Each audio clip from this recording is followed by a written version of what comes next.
लड़की के हाथ पैर उस बिगड़े हुए आदमी ने बांध दिए थे। उसका मुंह प्लास्टिक रैप से बंद कर दिया था और उसके सामने एक शॉटगन रखी थी। शॉटगन का ट्रिगर दरवाजे के हैंडल पर टेप से चिपका हुआ था ताकि अगर कोई दरवाजा खोले तो लड़की का सिर फट जाए। तभी दोनों भाई उस मोटल में पहुंचे जहां वे गए थे, लेकिन कई कमरों में ढूंढने के बाद भी उन्हें लड़की नहीं मिली। पता चला कि वह उस कमरे में नहीं थी बल्कि अगले कमरे में बंधी हुई थी।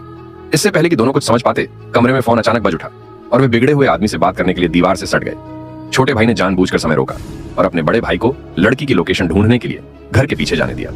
जैसे ही उसने एक मेटल बैरल पर पैर रखा और घर के अंदर देखा, रेडियो ने अचानक शीशा तोड़ दिया और उसे पकड़ लिया। बड़े भाई ने लड़की की हालत देखी। इस समय छोटा भाई दरवाजे का हैंडल घुमा रहा था और जैसे ही ट्रिगर धीरे धीरे दबाया गया, उस जरूरी पल में बड़े भाई ने उस बिगड़े हुए आदमी के कपड़े उतारने की कोशिश की। इससे लड़की बिना किसी नुकसान के बच निकली। जब छोटा भाई आवाज सुनकर पहुंचा तो उसका बड़ा भाई पहले से ही दीवार पर लटका हुआ था। उसकी जांघ में स्टील का पाइप घुसा हुआ था। छोटे भाई ने अपने भाई को नीचे उतारा। इसके बाद बड़ी संख्या में पुलिस वाले रिपोर्ट मिलने पर मौके पर पहुंचे। जैसे ही वे दरवाजा खोलने वाले थे, लड़की के सिर में गोली लगने वाली थी। यह देखकर छोटे भाई ने लड़की को बचाने के लिए जल्दी से अपने भाई को नीचे उतारा। आखिरकार लड़की को बचाने के बाद बड़े भाई पर फिर से खतरा मंडराने लगा। एक ट्रक सीधे उससे टकराता हुआ दिखा। छोटा भाई तेजी से अपने भाई की जगह की ओर दौड़ा। हालांकि पुलिस ने ट्रक पर गोली चलाई, लेकिन वह धीमा नहीं हुआ और होटल में जा घुसा। मुश्किल खत्म होने के बाद ट्रक ड्राइवर भी ट्रक में ही मर गया।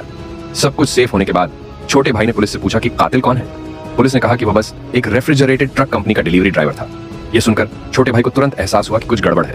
क्या वह अच्छा आदमी जिसने उसे बैंक कार्ड दिया था वह रेफ्रिजरेटेड ट्रक का ड्राइवर नहीं था? इससे पहले कि वे समझ पाते कि क्या हुआ था, एम्बुलेंस का रेडियो अचानक बज उठा। पक्का जो ड्राइवर अभी मरा था वह बस उस बिगड़े हुए आदमी का भेजा हुआ बलि का बकरा था और उनका बुरा सपना अभी खत्म नहीं हुआ था।